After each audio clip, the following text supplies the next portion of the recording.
Alaric will be listed as questionable, just with his foot, just being smart. Hasn't had any sort of setbacks, just being erring on the side of caution. And then Verse tweaked his ankle a little bit yesterday. We're just going to be smart with him, but don't expect that to affect either of those guys' availability, but they will be listed as questionable.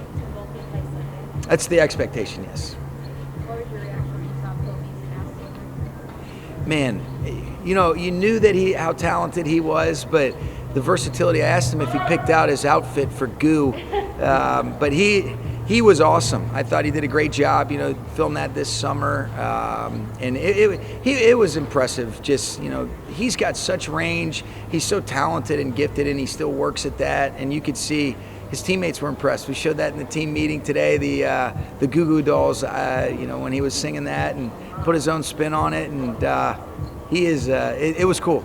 We had fun with that. How many of the young guys in there knew the Goo Goo Dolls? I don't know. You'd have to ask them. But I do know this. They said, hey, that whoever that goo guy is sounds like he can sure damn sing. And so, and then Kobie ended up going a cappella on us in the team meeting. But he's very gifted. Is a man of many blessings. Congrats on your 76th victory, Coach. Going into this matchup versus Buffalo, please speak about Kyren Williams, his growth, consistency, and contribution to the Rams' running game and overall offensive scheme, and being on the verge of another 1,000-yard rushing season. Yeah, Kyren's been great. I think, you just look at the consistency at which he's played, but also the ability to respond and, the energy that he plays with, how coachable he is. I thought last week was an excellent game for him. I thought, really he and Blake both positively impacted the game. He had a great energy, great edge about himself. I thought he executed really well. And I think his teammates feed off of that. He's obviously had great production in the red area. Thought that was a really good touchdown run that he did have. I think you look at the way that our offensive line finished that run with him too.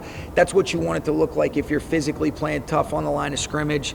And he's been great. He's just got an energy, and you guys know that have been around him. He's got a great energy about himself. He's been one of those guys that consistently has the ability to respond. And you guys always hear me talk about tough times don't last, tough people do. And he's a tough guy, both mentally and physically, and that's why we love him. Either Higbee or Forbes won't be.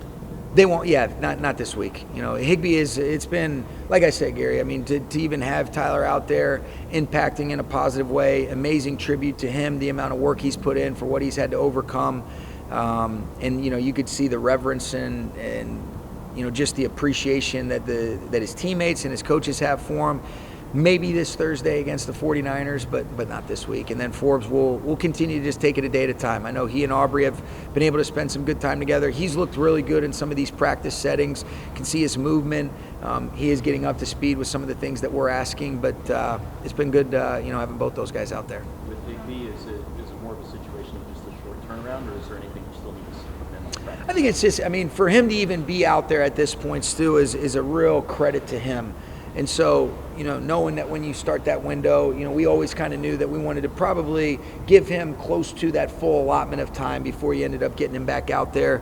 Having 2 weeks now has been really good. And, obviously we approached the Thursday game a little bit different in regards to those practice settings. So we'll see if that represents the opportunity for him to get out there and be a part of it. Sean, the season continues. What are the details now? Are you looking at the details of the team that you want to improve? Sure. I think it's all areas we want to continue to see improvement.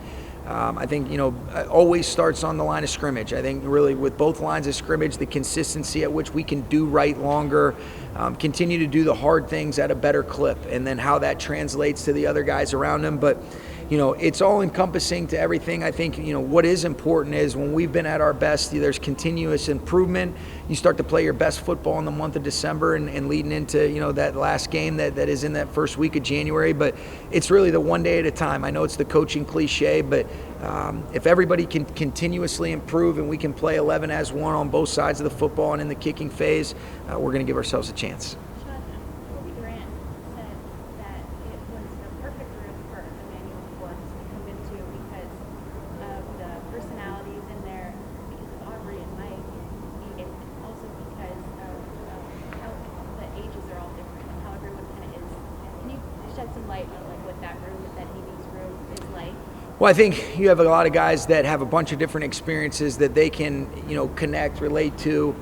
guys that have played in this league for a while, guys that have been through a bunch of different stuff, and then guys that are, younger in their careers that are very, it's very similar to what Emmanuel's going through. And obviously Aubrey and Coach Beek and Mike do a great job leading the way. But I think you got a bunch of great dudes in there that are willing to share and pour into one another and positively push each other to reach and realize their highest potential.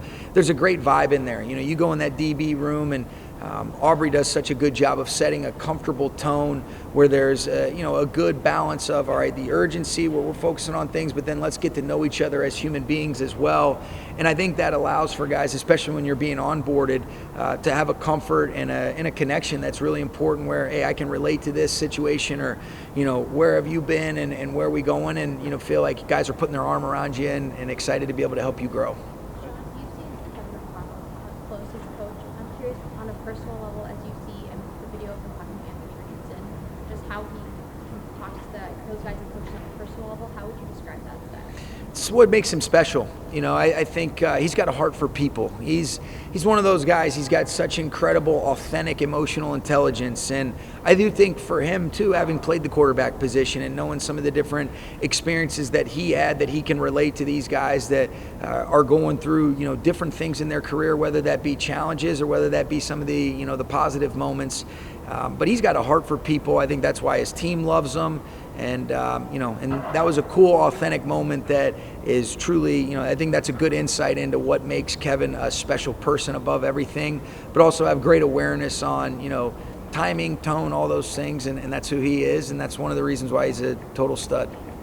Couple more guys. Has Blake Corum taken some kind of a leap, or is he getting more opportunity just because and excelling because he's getting more?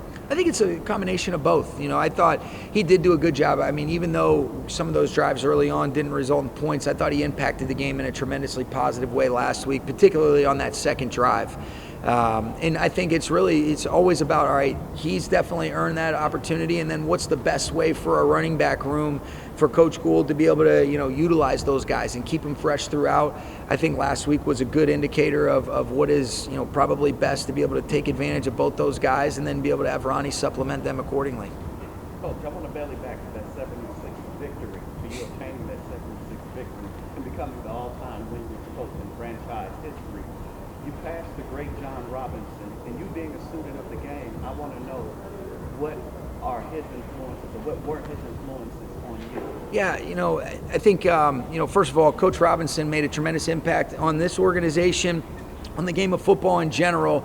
And I think more importantly, you hear what a great man he was, and the legacy far beyond all the, successes that he had. It was the impact that he left on people, the way that he poured into players and coaches.